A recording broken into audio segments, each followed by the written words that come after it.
and power of attorney ends at death, I constantly have to crush people's souls by telling them you no longer have that power. There are still funeral directors who are like, why are you talking about what we do? We should never be talking about what happens behind closed doors. Why are you telling our secrets? The one little girl, she's the reason I know I wanted to be a funeral director. I knew it was a moment. I put a little ring on her finger standing with her mom, and I knew that I was doing what I needed to do.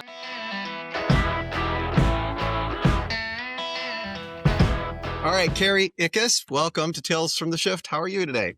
Thank you. Thanks for having me. This is fun. I'm glad to have you on here. Mortician / Yeah. embalmer / funeral director. Whole lot of things going on there. So Yeah. why don't you just start out real basic and tell us what exactly you do in a Yeah. paragraph or two. Oh my goodness. So for the funeral home, I'll start there because I have a lot of side things that I do within the death care business, I guess you would say. I wear a lot of different hats, but Okay. at the funeral home, I am a licensed funeral director / embalmer, and in Michigan, it's one license. Some states you can divide out where, like, let's say Ohio, you can just be a funeral director. You don't have to go to mortuary school. You don't have to embalm. You don't have to even do one embalming, where some states like Michigan, you have to be licensed in both. And mortician is more like the archaic word for what we did or what we do as in death care, but it is essentially the person who cares for the dead. That was when I kind of was trying to come up with my name on social media, because about 8 years ago, I started some social media with death care questions. And I was like, what is my name gonna like? What should I be? And Kari the Mortician ran off the tongue a little easier than funeral director / embalmer. And so I kind of went with that, even though it's a little more old school term for what we do. Okay, so we're on funeral director now is basically what you would say would be the basic normal one. Yeah, and some people really love having the embalmer in there because it really does define a whole different set of roles where it's not always part of what you do. So it just depends on the state that you live in and what your license covers. And I am both. So I say front Okay. of the house and back of the house. So I meet families, run funerals, work on the bodies, care for Yeah. the dead in the back kind of thing. Wow. Okay. And we might as well talk about it real quick since you Yeah. said social media. Yes. Kari the Mortician is how I found you.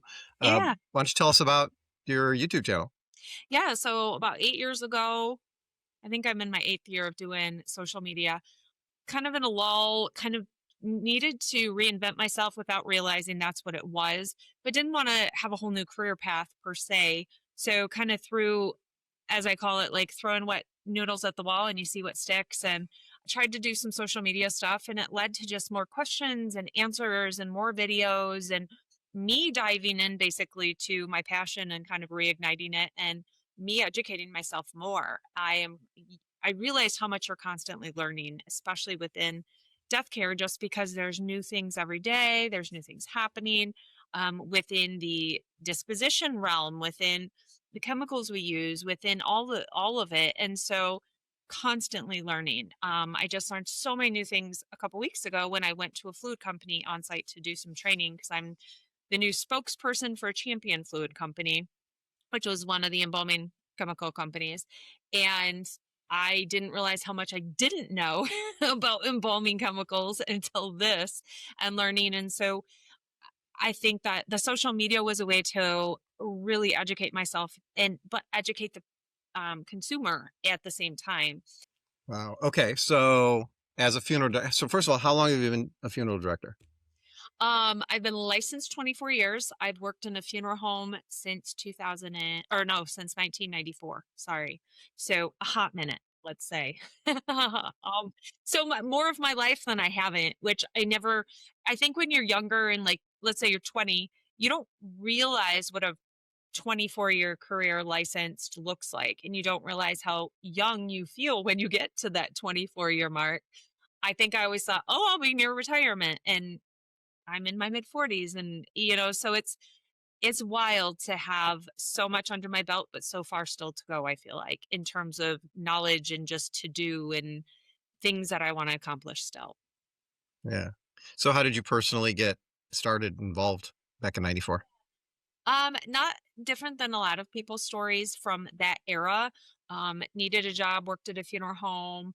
You know, a lot of people will say, "Oh, started mowing the grass at the funeral home," and then they asked if I'd put on a suit and start parking cars. And I started answering the phones in the evening and working visitation or calling hours, as it's some people say, depending where you live in the country. And so I typed up death certificates on a typewriter and set up chairs and did a lot of vacuuming and welcomed folks to visitation and babysat the funeral home, as I called it, because back in the day it was pagers.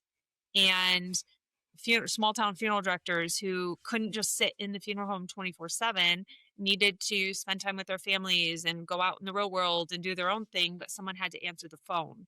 So they had evening till 9 o'clock at night, people answering the phones. Some towns you'd go to, and the little cute lady that lived next to the funeral home would walk over to the funeral home. She'd sit there for the evening and then walk back home when the funeral director got home. And so we basically babysat just to free up the funeral director for evenings and weekends. So that's kind of how I started and went off to college. And I got a psychology degree and then went to mortuary school. And here I am. And that's the really nugget version of it. So I have two bachelor's degrees, and I think they kind of go hand in hand. I think death care is such a social experiment. You know, how is someone going to react when they're put in this scenario? When you have all these choices in front of you, and why do people pick what they pick? And so it's a fascinating when you step back and watch kind of human reaction and things. I don't view it fully that way when I'm doing the work, but when you really step back and think about it, it is really fascinating. Yeah, I'm surprised already at how many facets we're talking about here that you're dealing with. When you think of the questions that you receive about your job, do you think that most people what do you think that most people think your job is? Does it seem like their vision is a lot different? Oh yeah, they think I just am playing with dead bodies all day long. And that's what a lot of people go, ew, that's so gross. And I'm like, what's gross about it? Oh well, you're with dead bodies and you're touching dead bodies all day. But one of my favorite answers is if I know that maybe somebody died. So is your grandma alive? No, she died. Was she gross? Like everybody Yeah. that's dead is somebody. They're Yeah. somebody's mom, somebody's dad, somebody's spouse. Just because they transition from breathing to not breathing doesn't make them gross, in my opinion. Yeah, they can get yucky from decomposition and things, but just because they're dead doesn't mean they're gross per se. So it's some of those questions are great educational moments to kind of reverse the question back, and people go, "Oh, okay." But people don't understand why I do what I do, and I often ask the question, have you ever walked in a funeral home without having had somebody die? Well, no. Yeah, most people haven't. So I walk in the funeral home, nobody's died. I am not carrying a hurt or a loss or a pain or a sadness when I'm walking in. I'm walking into work. I'm joking with my coworkers. We're talking about our families. We're taking care of people and we're doing our jobs, but it's functional and it's not gross. I mean, there are gross things. Don't get me wrong, but and I talked to somebody the other day. Well, actually, I have two families in the last week. We've had this conversation where they're like, "I couldn't do your job," and blah blah. And I'm like, "Yeah, well, there's a million jobs I don't want to do. I don't deal with drains. I hate drains. I hate numbers. Like sitting and doing accounting sounds terrible to me to do every day. So God gave us all gifts. This is where I'm meant to be because there's places I'm not meant to be. And so I think that we all have our place and what we should be doing and passion for things and interest and curiosity and what allows us to have longevity within our careers. Yeah. Very cool. Yeah. Could you maybe walk us through just a typical day when you get up and you head over? How does that usually play out? Yeah, every day is different, which is what I love about death care. Yeah. Because you could walk in and have no calls from the night before. And by that, I mean nobody died the night before. So you don't have Okay. any new families to call. If you did have new calls overnight, you would look in your pre-need, see if they had a pre-need file with you, which means they've planned or put aside money ahead with you. You call the family at a reasonable hour. You don't want to call them at 7:30 when you get in or whatnot. And then you set up a time to sit down and meet with them. You find out what kind of services they're thinking. If the person needs to be embalmed, then You may go do that after. Depends on the setup of your funeral home, the amount of staff. You may have staff that just does that part. And so you let them know. Could be on a funeral all day. So I may get in at 7:30, load up vans and take a crew that works alongside to a church and be at the church and then the cemetery and not get back until 4 o'clock in the afternoon. So every day is wildly different with what we do. And that's what keeps it interesting is it's not a set thing every day, all day that you're doing typically. And the variety of people you're interacting, the different phone calls you're making, you're dealing with families, but more so I'm making calls to business people, clergy and cemeteries and vault companies and newspapers and insurance companies and all these phone calls that are not warm and fuzzy feeling per se, which is why a lot of people get into the business. It's functional and it's getting things set up and organizing an event. So I mean, we are event planners in a large aspect to what we're doing and making sure things line up, pushing all the buttons on the media to make sure the songs play at the right time and the volume of the microphone is going how it needs to. So you think of everything that goes into weddings that are big and elaborate. It's the same with funerals, catering, all of it. Yeah. So Wow. it's quite the variety, which is why I love it. Yeah. Yeah, it seems like the people that I've interviewed on the show that have variety, they seem to have been the most happy with their careers. They're always doing something different. That sounds pretty cool. It's less predictable. I think when you know Yeah. exactly what you're walking into every single day, which I don't know anybody who can say they know exactly what they're walking into. Um, I don't I feel like I like that era of unknown because we could get a call that someone was murdered and then all these factors associated with that, or you could get a call that sweet little Betty who's 95 died, and yeah, that's not as exciting in terms of ooh the intrigue and such with the murder, but Betty could have been like a world renowned tap dancer when she was 22 and I get to find out about that, and I think that's wildly exciting as well. And so you have to you have to find interest in human life and in who people were in their life, because we often forget that 90-year-old folks were also 20-year-olds drinking and going out with their friends and discovering themselves and their life and their interests and everything. And it wasn't just, Yeah. 90-year-old Betty who played bingo at the nursing home. She was Right. once, this other life that led up to that. So I get to discover those things about people, which is amazing. Yeah. Now you got me thinking about my own mortality from this conversation. So, what about this pre-need thing? Yeah. Should I should people deal with this on the front end? I mean, what do you think about that?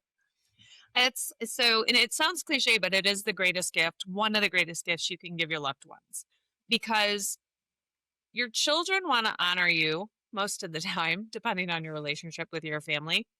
Your spouse wants to honor you. Your parents want to honor you, whatever the relationship of who you are planning for your loved one. And knowing what the deceased wants, having funds in place for that, having any direction is what people want to do, and but so many people are scared to have the conversation.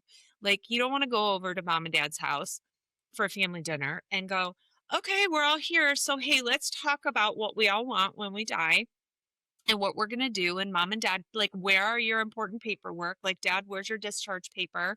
Like, let's get this on the table. People don't want to do that. It's a hard Yeah. conversation.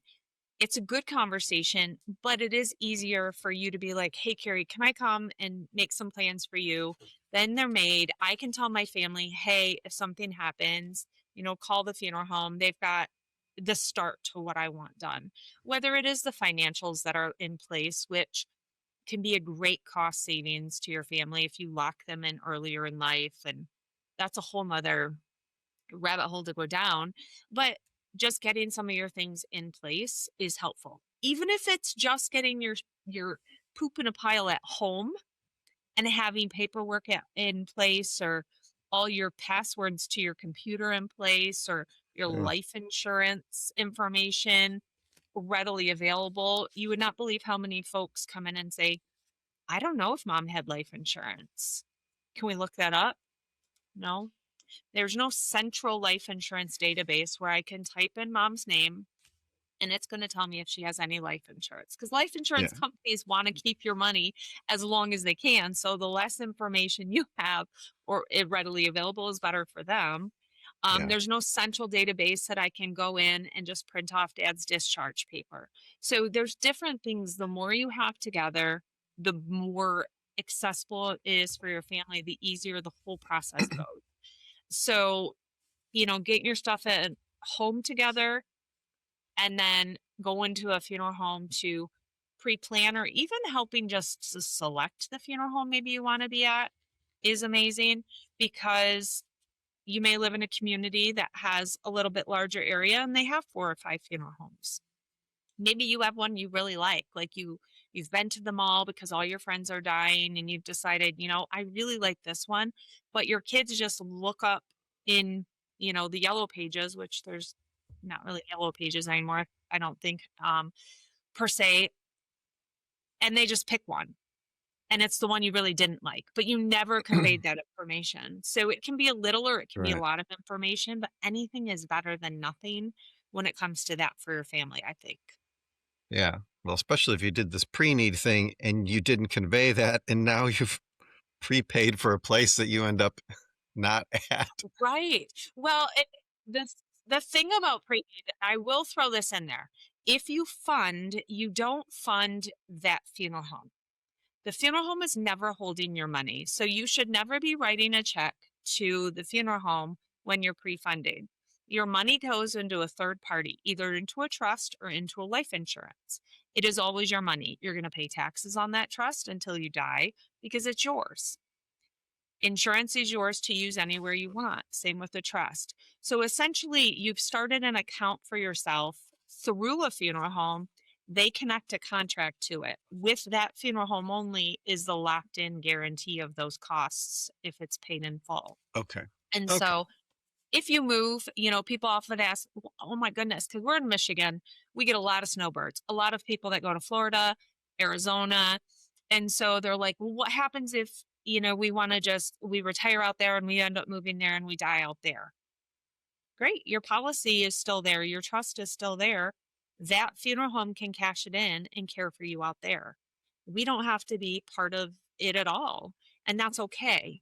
But at least you had an initial plan in place and your family knows what that is. And then you have money set aside. It's basically without the locked in guarantee, it's like you have a little bank account or a big bank account, I guess, for what you want to use it for.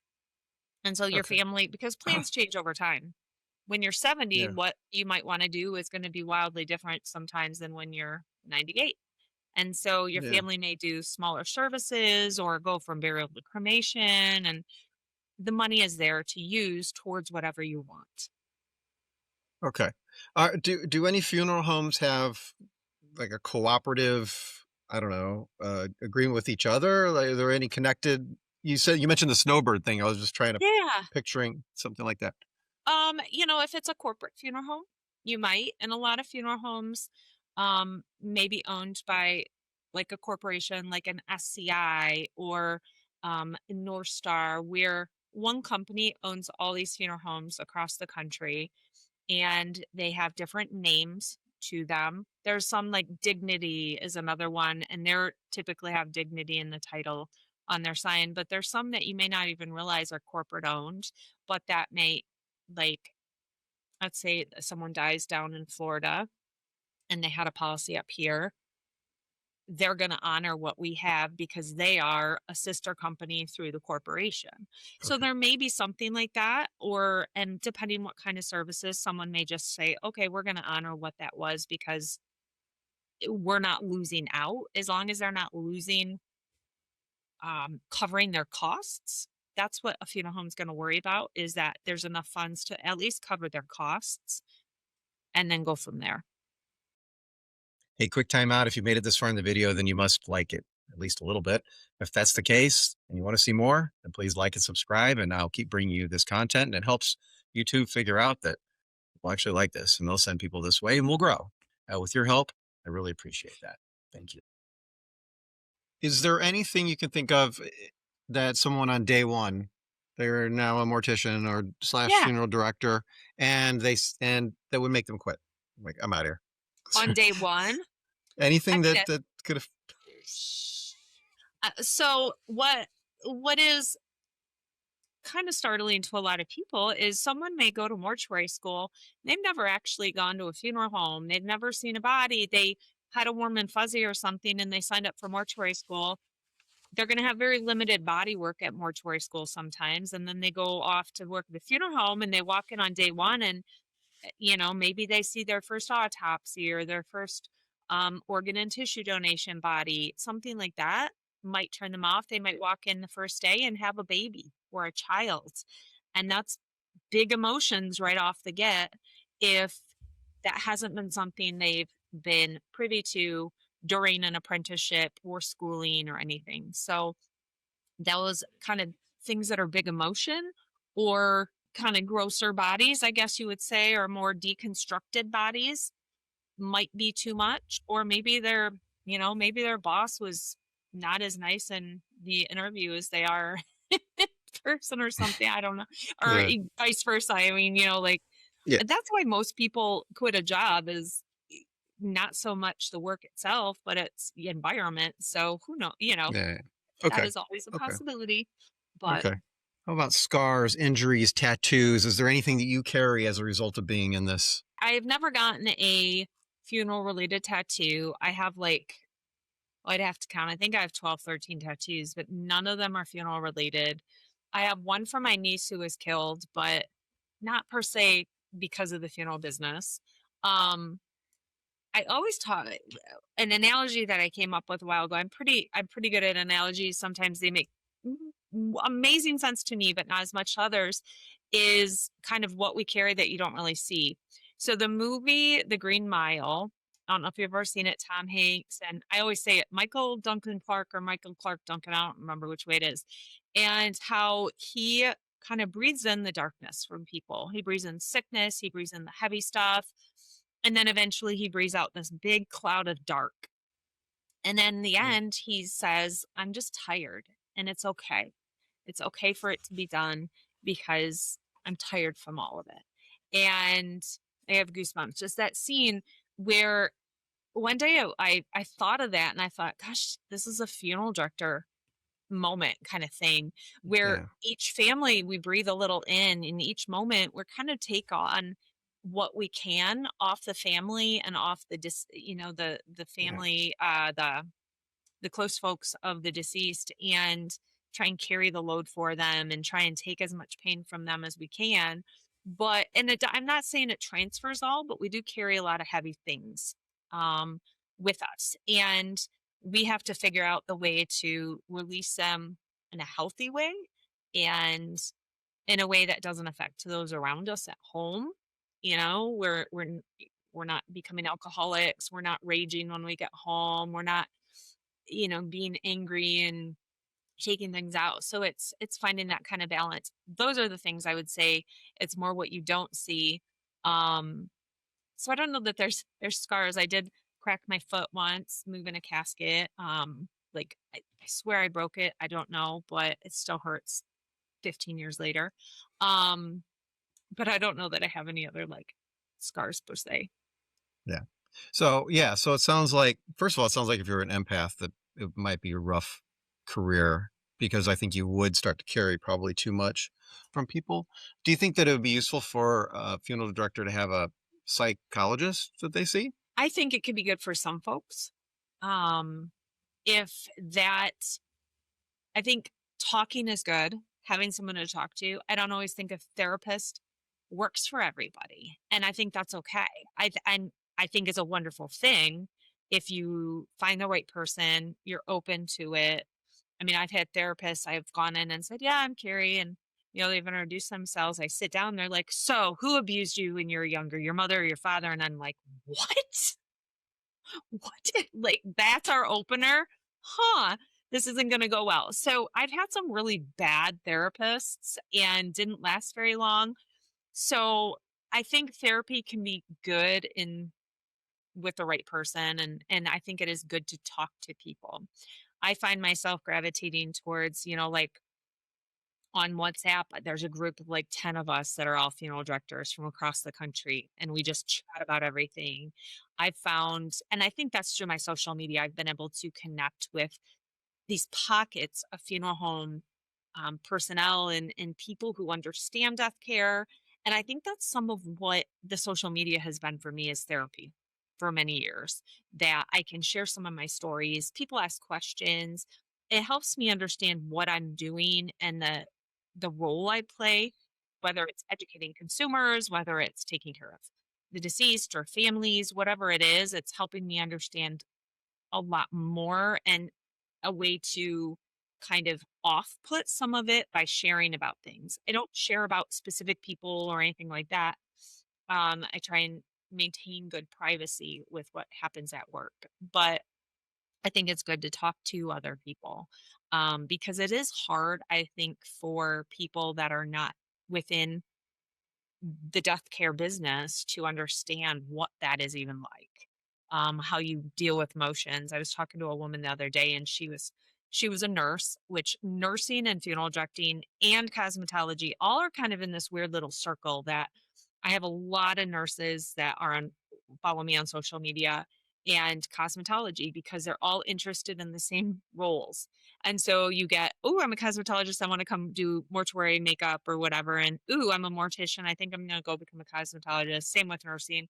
I was talking to a nurse, and she was talking about labor and delivery and losses and kind of grief with that. And she said, but this is wildly different with my dad dying, or mom. I can't remember which role it was, when we were talking. And I said, yeah, it's you have to turn things off to care for people, and you can't just turn them back on when you need to. And so people, then when I have deaths in my life, it is not dealt with in a way that anybody else would understand except for funeral directors, because so much gets turned off and you don't go through steps. And I didn't realize it until I went through a divorce, and I was like, what are these feelings like? Because it's the same, it's a grief. And I would go from like walking down the stairs, and all of a sudden I'm staying on the stairs and I'm hysterical, and I'm like, what is going on? And um I finally think I felt things that people feel when others have loss, like death. But I couldn't protect myself from those feelings because it wasn't a death. And so that was my only kind of assimilation, and it made sense to me. But it is weird how, if you're not in death care, there's so much you can't understand about the Yeah. emotional side of it and the mental side of it and everything. Yeah. Do you think that if you had a family member die that you would send them elsewhere? Or do you think that you keep them at the same funeral home? I mean, how what would you do? Yeah, I've embalmed my niece. I've embalmed my grandparents. My one Wow. grandma was out of state when she died, so I didn't embalm her, but I got her ready and everything. So I've cared for so many people that I know. So Amazing.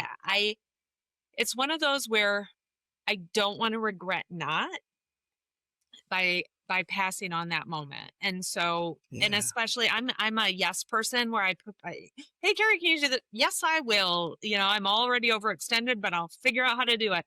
And so if I'm asked, I'm going to say yes, as long as I can make it work somehow. And I've been able to with the majority of those that I love and wanted to care for. And there's people like wildly could I use the word wildly a lot today. I don't know why. I don't usually. Um, I would not take care of my own children, I don't think. Um, if that situation arose, which God forbid it did, I don't know if I'll take care of my parents when the time comes, because my mom has kind of requested I don't take care of, especially my dad. She's like, we did an interview, and it's actually it's on a video that I did, but I said, well, why wouldn't you want me to? And she says, I selfishly don't want you to have that time with your dad. She said, that's my husband, and I feel like any intimate special moment later, I would rather it be someone I don't know than it be you. And I'm Wow. like, okay, I get that. And so when you have conversations and ask questions, it's amazing the answers you get and kind of the thought process behind what people think when it comes to death care and think when it comes to all of it. I'm amazed always at what families say to me, and I'm like, what? Wait, what? Where did that thought come from, or that idea come from? Because it's wrong. Let me help you understand. But what? So it's interesting. And my mom has worked in death care. She was a nurse for forever, and then worked in death care. And so her and I have come from such a similar walk of life and understand each other. And but I've learned so much from her just because of the different roles. Like when my niece died, her vantage point as a grandma compared to my vantage point as an aunt. And I've learned a lot from her in caring for people. And so you just never know where you're going to learn some of those little life lessons, but it's amazing how you do keep learning every day with all of it. Yeah. I think it's pretty noble that you would take the time to you wanted to do it for your grandparents, for instance, Yeah. right? I mean, I'm sure it was hard, but at the same time, you know that you're gonna do it right, Yeah. and you're gonna care for them to the utmost best that can be done versus some stranger, who knows? Yeah. It's a disconnect too, like I very clearly the moments when I go into the prep room before I embalm them, because they've all been embalmed, they haven't been cremations. I don't know how I'll feel about that when someone very close to me wants to be cremated, because it's just different. And looking at them before I start embalming, and I always talk to people when I'm in the prep room, and who knows what I said in the moment, but before I start is when I say goodbye, because I have to disconnect from who's on that table. I don't want to cut into my grandma or grandpa or my niece, and so you have to kind of mentally disconnect from that being your person to it being a body.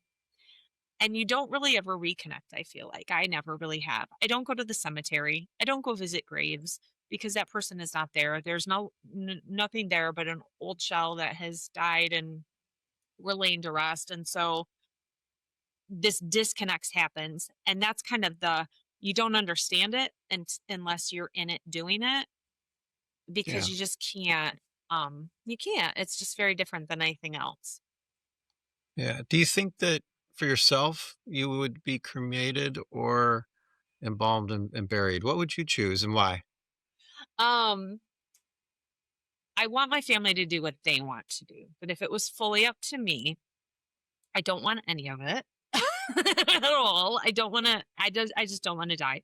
But I love composting or natural organic reduction. I think that's a amazing natural process. So I think there's something to that I connect with and I enjoy. However, I'm good with, like, let me be dead and super dead. I said that to someone once and they got laughing so hard, but I'm like, I want to be super dead, then go ahead and bury me. No embalming, just, but I want to be super dead. And just in case, like, good week.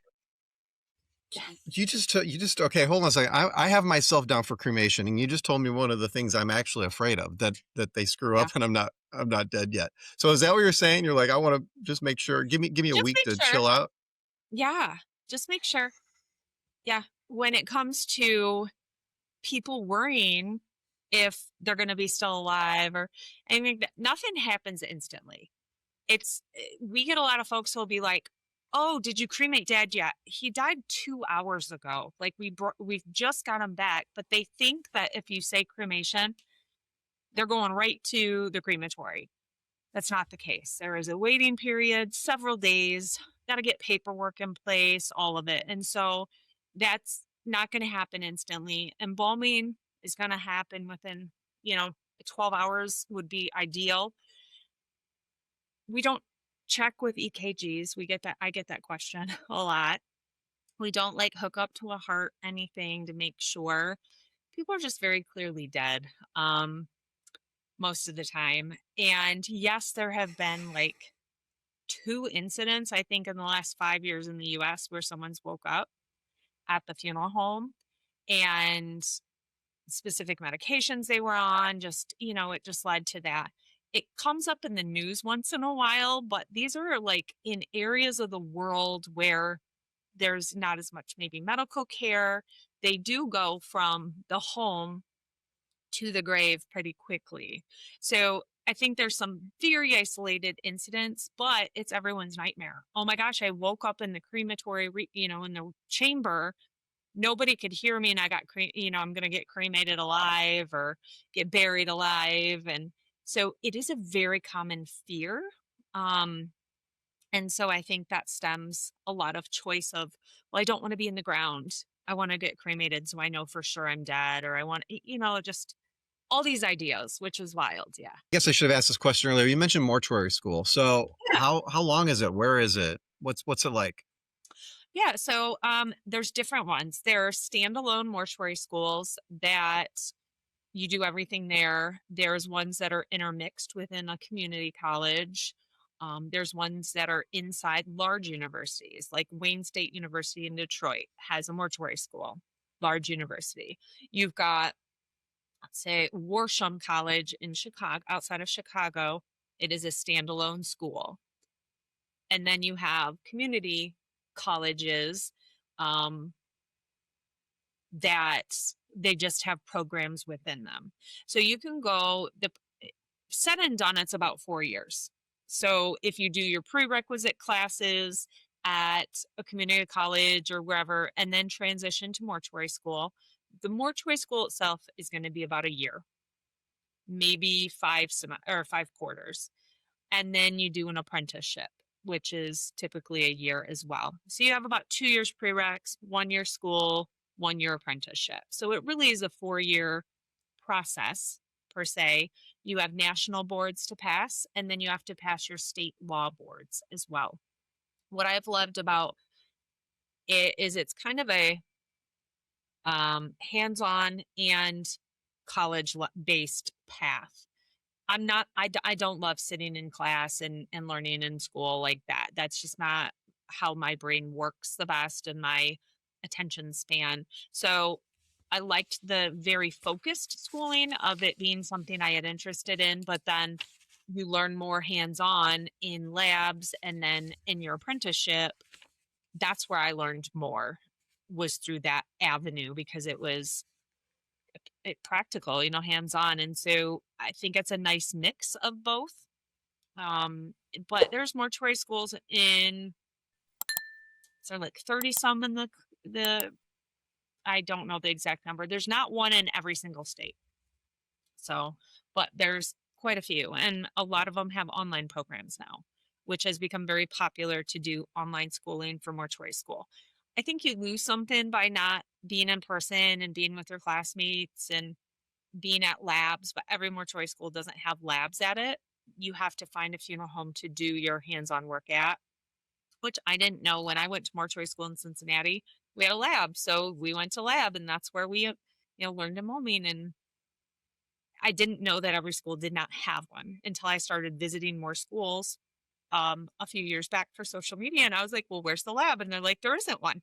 And I was like, well, how do you learn to embalm? But they have funeral homes that they work with, and the students go out into the funeral homes and Oh, help there. okay. How about workplace horror stories? Have you experienced anything affect you that you've seen? I've had one body roll onto the floor and had to pick them up, and that was wild. It's not like they fell, they didn't get injured or anything. They just slid off the table on the floor. To me, that's a horror. I don't want to ever have somebody, move off a table or anything happen like that. Damaging a casket, like, oh my gosh, what do you do? So those things that are just like one time, and you don't get to replicate. You don't get to do the funeral over. Oh, the microphone didn't work, or oh, the songs didn't play. And I had a funeral recently, and the whole sound system would not play music, so I had to walk in with my phone, stand at the podium, play the song, walk out, walk back in. To me, that's a horror horror story. But it's all perspective. It's like, ooh, what's the grossest thing you've ever seen? I don't know, it's gross to me, but is it gross to anybody else? Kind of, I don't know. Yeah. No, I like I your answer because it sounds like it's not a lot of horror stories. So that's That's a Yeah. good thing. I think that would help people gravitate towards this, you know? Yeah, it's and there's gonna be days and hard things and nightmare fuel. My husband used to work at the funeral home, and you just never knew what you would walk into the prep area and see, who would be back there. And he's like, sometimes you have nightmare fuel, like things that you can't unsee once you've seen them. And he's like, it's not like he's like, I'm not regretting or anything. He's like, it's there, and to many people it would be nightmare fuel kind of thing. And so that's how he refers to things you see you can't see sometimes at work, and So broken wait, bones or I mean, I've tried to read between the lines here. So you're saying bodies that are in a poor bodies. Yeah, condition? yeah, Okay. or Oh, suicide, destruction from accidents or suicide, sure. decomposed, beyond all, maggots, things like that. That just, it's nature, and it's just what happens. It's Yeah. nobody's fault. It's not. It's just what we do. What you deal with. There's people who are just like, oh my gosh, did the bodies really, poop and pee? Well, yeah, but so do babies. Like, so do your parents when they're living. They just do it when they're dead too sometimes, and you just clean them up. It's life, I guess, and it's part of what happens with our bodies, and it's just nature. So I don't see it as being wildly disgusting or something like that, just because it's what we physically do after death. And I think some people think that that's, oh, so gross, and I just don't. But it's all perspective, I guess. It sounds like the way you're describing it to me, for me personally, that it would be someone who had been decomposed for a long time. Because I know they find people elderly, they live alone, Yeah. they find them a month later or something like that. Yeah. That seems like that would be the roughest, you know. I mean, Yeah, depending what happens. So, you could have someone who dies middle of winter, and, oh, okay, it's cold out, so it's better. No, they're wrapped up in blankets, their heater's on full blast, or they have a heating blanket on them. All of that is going to make decomposition happen way faster. yeah, Summer, you have air conditioning, so it might be better. So it yeah, just depends. But there's situations and factors that can amplify decomposition. Being outside, obviously, we can then get insects and flies, and that can lead to maggots and things, and that freaks a lot of people out. The creepy crawlies that we can get. yeah. I would rather have maggots all day and not have like bed bugs or lice, which we get. People die with those things. They come with them to the funeral home. We've got to deal with them on that end too. With uh, little, you know, six-legged Have you things. ever brought anything home with you on accident? No, I have not, thankfully. Okay. It's pretty good. It's pretty easy to contain, and you can kill those things pretty quickly. And so I don't worry about that. There's some illnesses that terrify me as an embalmer and a funeral director to be around, that deceased may come in. C. diff. I don't want to, you know, defecate forever, which is what it sounds like. It's a terrible gastro thing that you can get, and it's highly contagious. And we can get it from the deceased just the same. Um, so there's certain things that I'm like, yeah, no, no, thank you. And it's stuff that most people just have no clue is even a thing. I'm sorry. So what do you do? So C. diff, MRSA. You know, if someone comes in, I know these are all bad. I mean, do you? Is there a full getup you're wearing? I mean, how do you defend against this? Yeah, your PPE, your standard personal protective, your gloves, your masks, respirator when in the embalming room, which I would wear regularly anyway, just because of exposure to the fumes and chemicals. Um, we have chemicals that can subdue and kill and get rid of and sanitize and everything, depending what the condition is. And Okay. coming from um where they've died, they are typically alerting us that this person has hepatitis C, or this person has MRSA, or this person has, C. diff or HIV, AIDS, or, whatever it might be. They have Mm, something that's contagious. We went through the whole COVID um, time. And so that was the same. It's as long as you're wearing your personal protective equipment and as long as you're taking precautions and sanitizing, there shouldn't be any issues. okay. So it's Um, just certain ones I'm mm. a little nervous about, more nervous than others. About about the best day that you ever had on the job? Do you have anything you can think of? Best day. I've had so many really great funerals for people where everything just goes perfect. And I walk away where I almost feel like I'm missing this person I didn't know. And the music was just all right on point, and these people who spoke didn't talk too long. Just everything went perfectly. The weather was good, and you connect with the family, and you just feel really good. Or you make something happen you didn't know could happen.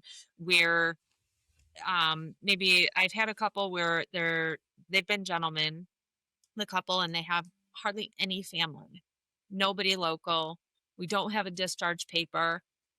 We can get them cremated, but then what are we going to do with them? And we want to get them into the national cemetery and make every phone call, every email, everything to try and get a discharge paper and finally get them there. And I'm the only one there for the service, but I've got them there, and I've put them where they respectfully and honorably should be. And I know they're going to be taken care of at that cemetery. And those are good moments. Those are good things we can do for people because there's so many people sitting on shelves that have been cremated and they're just there, or at the medical examiner's office because nobody's picking them up, or in the closet at the funeral home because nobody ever came to get them. And so being able to get someone to a final resting place is a good day, or being able to give a good funeral to a family for their loved one is a good day. There's We're never fixing people. We're not taking away heartbreak. We're never going to do that. But we can have a really good honoring service for their loved one, or help find an urn that they've been searching for. It's like these little moments. It doesn't have to be huge, but it can be just this little, like, wow, I did good today. Like I did something good and it mattered to somebody. A year later, I may forget the name of the family, or I may forget something. I'll remember though that there was a good moment and I helped with that. And at the end of the day, there's a lot of funeral directors who say, "Oh, we should be silent and unseen in the back." But what we do has value, and it's okay for us to be seen and be noticed, and for people to thank us, and for us to be part of all of it. And I've been invited to family reunions from families, and getting the thank you notes, or getting just a call afterwards, or whatever it may be, is just wonderful. And there's just families Yeah. who I will never forget, and I save folders from the funerals because I don't want to forget those families and I want to reflect back on those moments. I have a lot of those from like earlier, like the first 10 years of my career. I did a lot of young people funerals for some reason, those first 5 years of my career.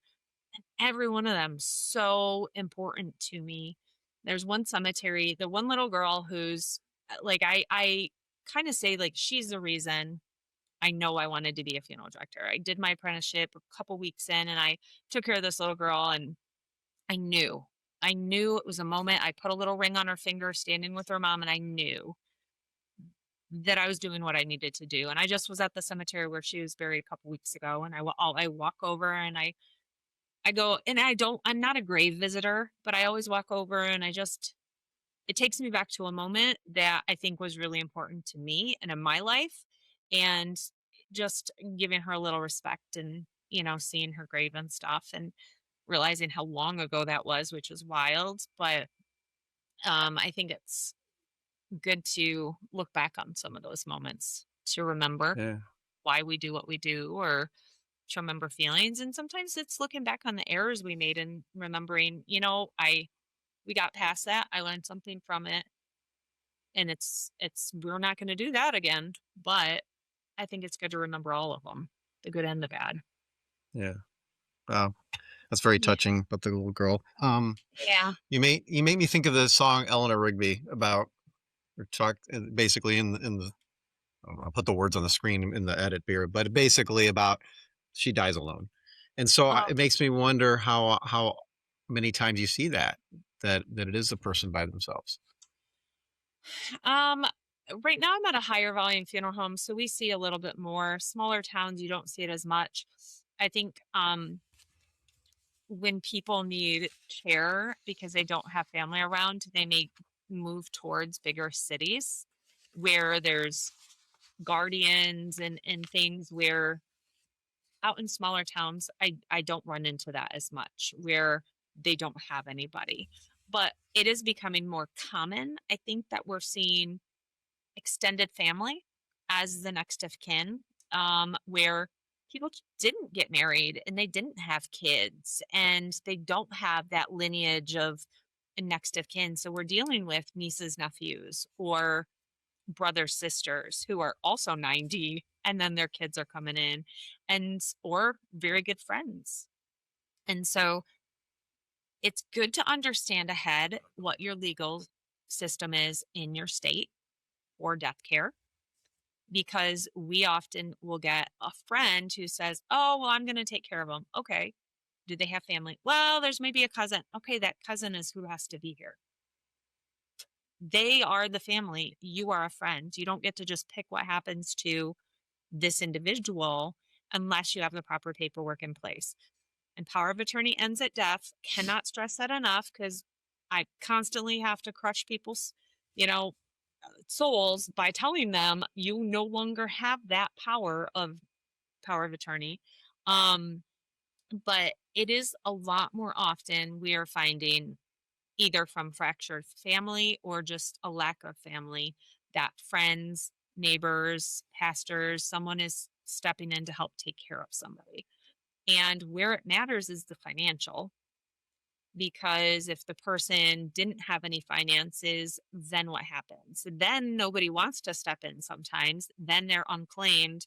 Then they go to the medical examiner's office and then they're cremated and they sit there until maybe they do like a mass burial of those sets of cremated remains or something. So it does happen. Um, Probably more often than people realize, especially much bigger cities. You know, you get into Detroit, Chicago, places like that, Sure. much higher homeless population where you don't know who family is for someone. You know, you Yeah. get someone named Mike Smith. All right, how do we find family for Mike Smith? It's too general of a name to track always. So it becomes more difficult for sure. Yeah. I I had a friend back in the Air Force. His name was John Doe, and I've thought of looking him up every now and then. I'm like, I can't possibly. It's impossible. There's no way to do it. Yeah, it is tricky. It's a good challenge for like a genealogy person, but that is Yeah. tricky for sure. Has being a funeral director and mortician affected your relationships outside of work at all? It's always been interesting, like first date material back when I was like dating and people didn't know me, ahead of time. It takes up a large consumption and people are really uncomfortable or they just have a million questions like most people do about the job. And that's what we end up talking about. I will say the one area is if you're at a party or you're out at a gathering, and if there's any form of drinking, especially that one person who's had a loss in their life, as soon as they've had like two drinks, they seek you out and are like, oh my gosh, I have to talk to you about my dad dying because I'm so emotional about it. Or, oh, my child died years ago and I need to talk to you. As if being a funeral director, you're like a therapist for people who have had someone who died and they come out of the woodwork. I don't know if Wow. every funeral director experiences this, but a lot. I have had that happen. And it's hard because I'm trying to be away from the funeral home, out socializing, and then you end up sitting and talking about someone else's loss. Right. And yeah, maybe we're good at it sometimes, not all innately good at it, but that's hard when you just want to not be talking about work to have to talk about work. And my husband now, I've known 20 plus years, and he was a burial vault installer. And so that's how I had met him years and years and years ago. he ended up running the crematory at the funeral home I was at, and that's where we reconnected a million years later. And then he now is a caretaker at the National Cemetery in our area. So we say between the two of us, we have done everything but make headstones within death care. And so Well, it's kind of nice. Like we understand each other's business, but talking about our work day, it's maybe less emotional than it would be if I had somebody that I was with that wasn't in death care, where maybe I would right. talk more emotions about things. I don't know. It's nice because it's just second nature to us, and we understand and don't have to like tell the story leading up to the story, if that makes sense. Um, my kids have had far more exposure to death and what happens at the funeral home than most children, but they go to work and they'll walk into work and they kind of do their thing. I'm going to go see who's getting their hair done, and they'll walk and go see who's sitting getting their hair done and talk to whatever funeral director is back there, and they'll go fill the mints and checking on things. And I think there's something wonderful about that. It's just a natural part of what they do. It never Okay. was a question like, are we going to expose the kids to this? It's just it is what it is, and it's my life, and it's been an all-encompassing part of every aspect of my life for a long time. Is what my mom did for a long time, working in death care. And so dinner table conversation was about death care all the time. And then my niece was killed, and we talked about that very openly. And so we've just, I think, it's led to a very embracing a family, extended and otherwise. And so it's been kind of a good thing, I think, in terms of that. How about TV shows, movies? Is there any good ones, bad ones that show your career? Yeah. At 6 Feet Under was an amazing TV show. Got a little too sensational in the character stories, but the death care side of it was very on point in a lot of Oh, ways. And I mean, that show is over 20 years old. My friend Faith, who's a funeral director in Colorado, and I are doing a podcast. We kind of took a pause on it halfway through the series to talk about every episode and kind of the funeral director stuff throughout it and if it's accurate or not. And it's amazing how even after 20 years, some of it's still very, very relevant and very true to form. But they did a lot of good things within that show. It just got more about the family and the drama of the characters than it was about the funeral stuff as it started. So that's kind of sad to me over time in the show. That one's great. My Girl, everybody goes back to My Girl, and that, I mean, there's very oh yeah. limited in that show about the death care part and the bodies and everything. Ozarks, this is a good example. So the Ozarks, the TV show, there's a scene where this one guy dies and they go to do the funeral like 3 days later, and his whole mausoleum, his standalone mausoleum out at the cemetery has already been installed. I think that's one of my biggest pet peeves is in movies typically, or TV shows where there's a death and then there's going to be a service. It's a graveside service always. It's always sunny. There's never a tent set up. It's just the casket and people are sitting all around it. It's a perfect day, and there's a headstone already with the person's name usually. And I'm like, that doesn't happen. That headstone is not going to appear in 2 days' time. So that drives me nuts, but it makes for good TV. And that's all that, that matters with that. NCIS has had some funeral episodes and where somebody's at a mortuary and works at a funeral home or something, and there's embalming or, some crass version of it. Are there any slang terms or phrases that you could tell us from your world that we wouldn't know, probably? People say, okay, we're going to pick out a coffin. No, but we're going to go in the casket selection room. So people use the terms incorrectly, not realizing they're different words, or like coroner and medical examiner, or cremated remains and ashes. So those are like three main ones off the top that are completely wrong and cannot be interchangeably used, but people do it all the time. So it's kind of hard to fight the uphill battle with it. But I think ashes is the biggest one that people have misconception because there's no ash in cremated remains. People, because of movies and, oh, we open and they blow away. No, it's granular bone and that's all it is. There's no ashes. They don't blow off in the breeze. They fall to the ground because they're little pieces of bone that are all ground up. Some are a little dustier, but there's no ash in there. And that's the one that So the kind end of of Big Lebowski was false, where the blew all over the guy's face. That was so funny. that Okay. it can happen because it is dusty, but they're not ashes. It's just bone that when ground down is super fine. And so eating the person when they blow up in your face like that. And that kind of can happen, but there's so much of it. Think of kitty litter is the best analogy of what Okay. cremated remains look like. It's a little ashy, it's a little powdery, but it's mostly granular in Yeah. there. And so people believe, everything that's in that casket or in that box is coming back, but it's not. It's just the bone. Everything else is burned away. And so that nomenclature of ashes is very misleading because it is not ashes. Okay. All right. Have you heard about people eating their loved ones' ashes after, or There not was ashes? Sorry, wrong word. Yeah, it's okay. There was an episode of whatever that TV show, like Obsessed or whatever, where that lady was eating the cremated remains, and I mean, she's just pooping them out later, so I don't know the point, but whatever.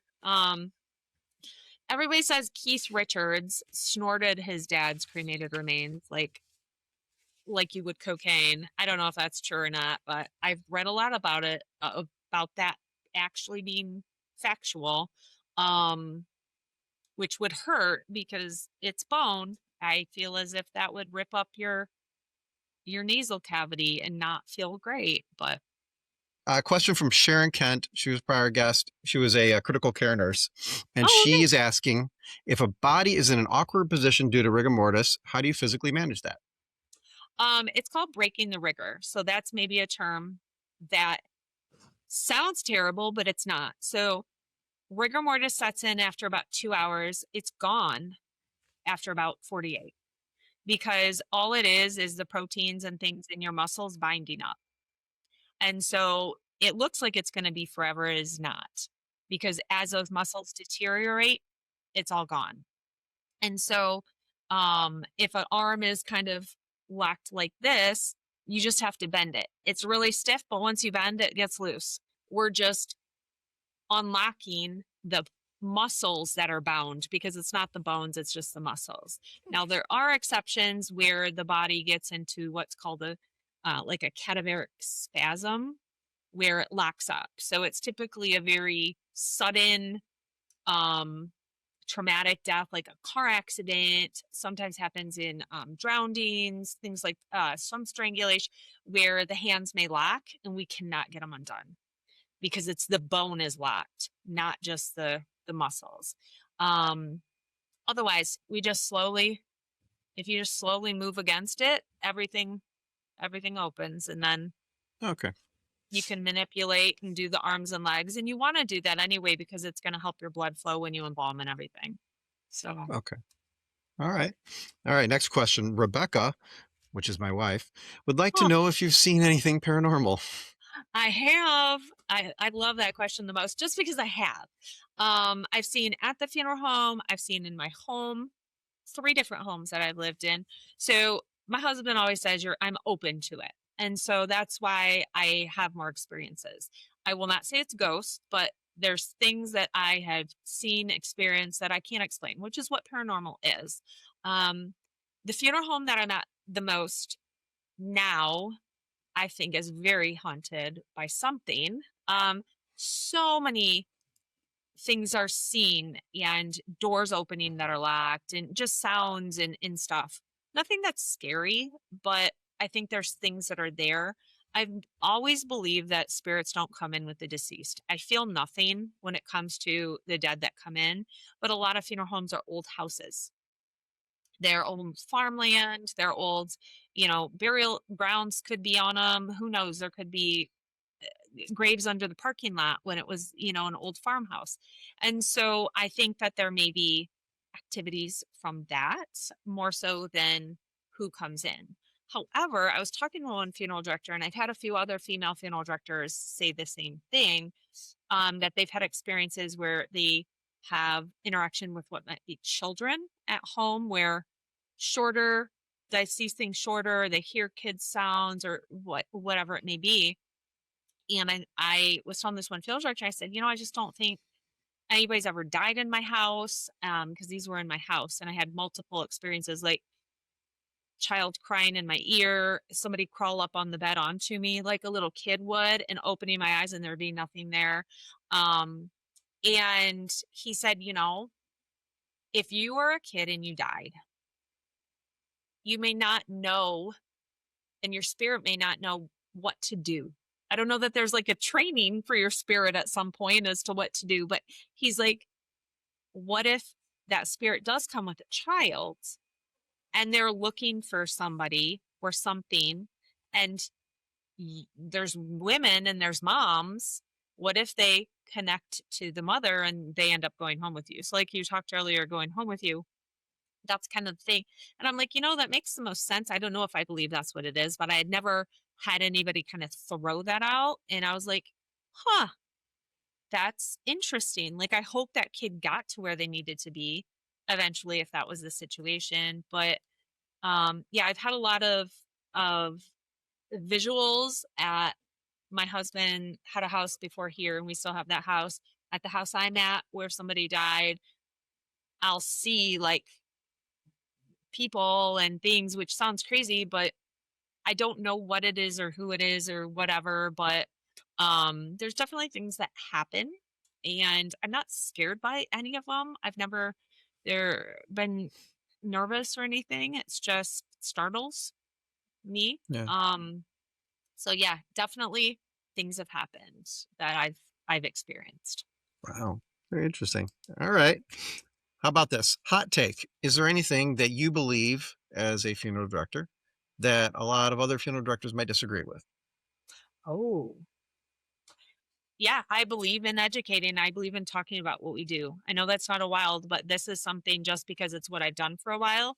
There are still funeral directors who are like, why are you talking about what we do? We should never be talking about what happens behind closed doors. Why are you telling our secrets? Why are you whatever? And it just still surprises me anyone would say that, because yes, there are people who go too far on social media in terms of what they share. 100%.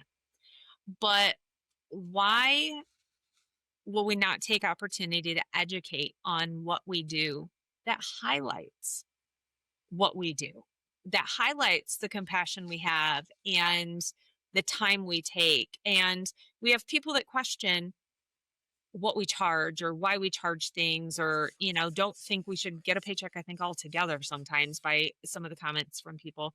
But why not allow folks to see the skill level and the training it takes for certain reconstructions and things, or the time we spend behind the scenes on phone calls and working to make everything perfect for them? Yeah. I don't understand that. And that is one thing that definitely there is a group of people who still believe should never be seen or talked about or anything. But these are also the people who kind of gave families question where, hey, you're kicking us out of the room to close the casket. Why? Like, what are you doing in there? Like, what are you stealing? What are you taking?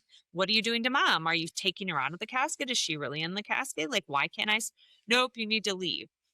Same thing like at the house when you're taking mom out of the house after she's died. You need to leave the room while we get mom. Why? I've been here taking care of her for 6 weeks at home. Why can't I help you? Nope, you need to leave the room. I think it's more discomfort on the funeral director's part than it is about the family. It's, oh gosh, I want to make sure that nobody's watching me right now just in case, or whatever the thought process is. I don't understand it, because I would rather the family see every single thing I do and know that I am on the up and up. I'm fully honest. There's everything tracks, and I don't want them to question my motives or anything. And so I think being transparent is a way to do that. And we don't have to overtalk it. We don't have to overshare. We don't have to, go too far with it. But I think there's got to be some level of open and honesty with it that others are not willing to give, which is, I just don't understand it still.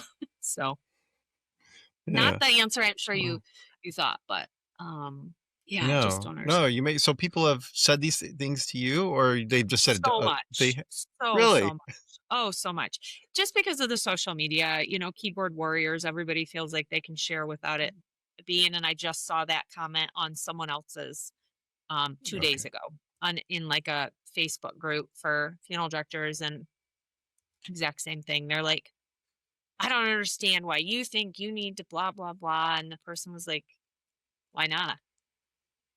So Uh, I don't understand that mentality. I would love to understand or have someone explain it, but it's never a conversation where there's any backing to it. Well, I just don't you think you should. Well, okay, but why? I just don't think so. Okay. And there's no substantiation.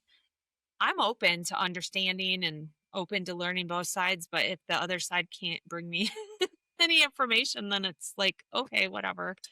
Um, that's just too hard. Yeah. yeah. All right. All right, lottery question. You win the lottery tomorrow, filthy rich, are you coming back to Oh work? yeah. Yeah. Wow. Yeah, I would. I think for a time being I would. And then I'm not a kind of person who can't be doing something. So I think that I would try and figure out how I could do something that was serving within the role where I didn't worry about the money I was making or need to get enough hours, or I would love to do this job in some capacity without needing to worry about income with it, whether it Yeah. was um uh nonprofit type thing, or whether I set up a, cemetery for people who can't afford traditional burial. Whatever it was, but then Yeah. of course Yeah. you'd get attacked by the other funeral homes for taking away some of their revenue. I don't know what it would be, but I think I would probably step back and try and do something for death care, which helped people who didn't have the funds, or didn't have the family, or didn't, I don't know, something like Yeah. that. So I Yeah. think I would come back. I'd take more trips and I wouldn't be as, stressed by it in the long run, hopefully. But I would Yeah. definitely show up to work at least once a Right. week or twice a week or something. Nice. What's the most important thing we haven't talked about today? Anything that you can think of? Oh, gosh, there's so much to it, work-life balance, and um, being a female going into a male-dominated world, that's kind of changed a lot. 20 years ago, it was more of a conversation, where now it's so balanced, and there's so many amazing women within the industry that didn't used to be there. I'm just looking. I'm doing a presentation in 2 weeks, and it's on my screen is women in the business, because that's one of the things we talk about. Nylons and whiskey is one of the taglines, because I talk about nylons, and like, if you expect your employees to wear something that costs $10 a pair and they're going to run them every day, then you better be paying for it. And just expectations, things that don't balance between men and women, and that's okay. Men and women are not the same, and it's okay to say. But it's recognizing the difference is, and how you as a business can support. Trying to think like what is important. Seen over not seen. Direct cremation, where it's just a disposal, is such a increasing thing, where like mom's dead, she's gone, thank you, just give me the box later and I'll put it on the shelf. And mentally, kind of how does that go with people who have a viewing and have a service, and who is someone really better in the long run? Are they mentally more on point for, better grief, or better new stepping forward in their new life? Like, how does that all affect? I think there's just so many, like, veterans and caring for veterans, and just all of it. There's so many misconceptions to educate better on, and So there's way more episodes we could do because of so many facets. That's why when I started my YouTube channel, I thought, okay, I'm going to do like 3 videos and then I'll have covered everything. But you take one topic and you can just break it apart into 100 different Yeah. videos of content. And death care has all the air, you've got cremation, you've got caskets, you've got burials, you got cemeteries, you got headstones, you got embalming, and you've got embalmers, you got morticians, you got like all these areas that kind of come Yeah. together to make death care. And so, we now have death doulas and all these like, all these things that kind of connect in. And so many things you can bring up and talk about, which is I feel like we've barely scratched I the know surface. that's All right. that's when you All sent right. me some questions. I was like, oh, we're not getting through hardly any, but we did pretty Yeah. good. All right. Let's wrap it up. Yeah. Let's do it. So if you don't mind, we'll finish with a speed round. So Okay. basically, first of all, if this doesn't work, it's not your fault. This has failed many times. So I, Okay. I will say, I don't know why I keep doing it, but anyway, so I'll say a thing, a couple of words. You just tell me your opinion of it. You hate it, love it, whatever, and whatever comes to mind, doesn't matter. Okay. All right. Okay. So protective casket marketing. I don't even know what the heck that is. It says the practice of selling high-priced sealed caskets to grieving families. I don't know. Oh, it's whether you want a casket that has a seal or not a seal. It's such personal choice. It's totally personal choice. It's one of those things like it doesn't matter what I think about it. It's what does the family want? Do they want something with a seal or not a seal? People think that sealed caskets always explode, which whole nother podcast episode. But yeah, personal choice. A whole nother episode. We're gonna have the exploding caskets episode. We will. It's a whole conversation. All right. Embalming machines versus gravity feed. Oh God, embalming machines. Yeah, gravity feed had its place when there wasn't electricity, but we've got the power now. Let's use it. But if you lose power, you got to bust out the old one and sit and be patient. And I am not the most patient always, so I could have never. It's like dripping, dripping, dripping. Yeah, it wouldn't have worked for me. Right. All right. Families wanting to watch the prep. Well, it's illegal. They can't be in the prep room. I think I would always ask, I've had people ask, and I ask the question, what is it you're wanting to achieve by doing this? Because typically it's not them wanting to watch the whole thing. It's one little something. Well, I want to make sure mom's nails are painted. Okay, that's not watching the embalming, kind of thing. So Okay. it's getting to the root of really what they're asking to understand how to answer them. So sometimes it's just responding with good questions to figure out, well, what do they really want? But I would embalm the same way for the most part, whether they were there or not. I would be a lot slower probably and meticulous if they were able to be there and if they legally could be there. And I have embalmed with someone's family member who was an embalmer, and we allowed them to come in and embalm with us. So All right. Airbrushing versus traditional cosmetics. airbrushing is amazing. If you have an airbrush system and if you get to use it and know it well. Way better on covering larger areas and having it stay. Okay. Well, hey, formaldehyde alternatives. Since you're a spokesperson, Yes, tell us about that. let's. I've been studying all day. So glutaraldehyde is kind of the alternative, and glutaraldehyde doesn't have carcinogen factors to it, and so it is an amazing chemical to have. Formaldehyde is listed as its own, like on the chemistry kind of carcinogen list, where glutaraldehyde is kind of grouped with a whole bunch of other chemicals and things for like MSDS or SDS sheets for like OSHA and stuff. So glutaraldehyde is amazing. They both have good properties. One is gas and one is liquid. So, there's definitely a difference there, but there are options that don't involve using formaldehyde that work very well. So there is other things you can use that have come about, which is amazing. Alkaline hydrolysis. People call it water cremation. So it's filling a tube of water, putting the body in, you put in lye and natural things that over the course of like 7 to 8 hours, the body's broken down to bone. So what you're left with at the end is cremated remains. It just takes a little different path to get to them. It's very natural. Mayo Clinic has used the process to get rid of samples and things for far longer years than we have used it in death care.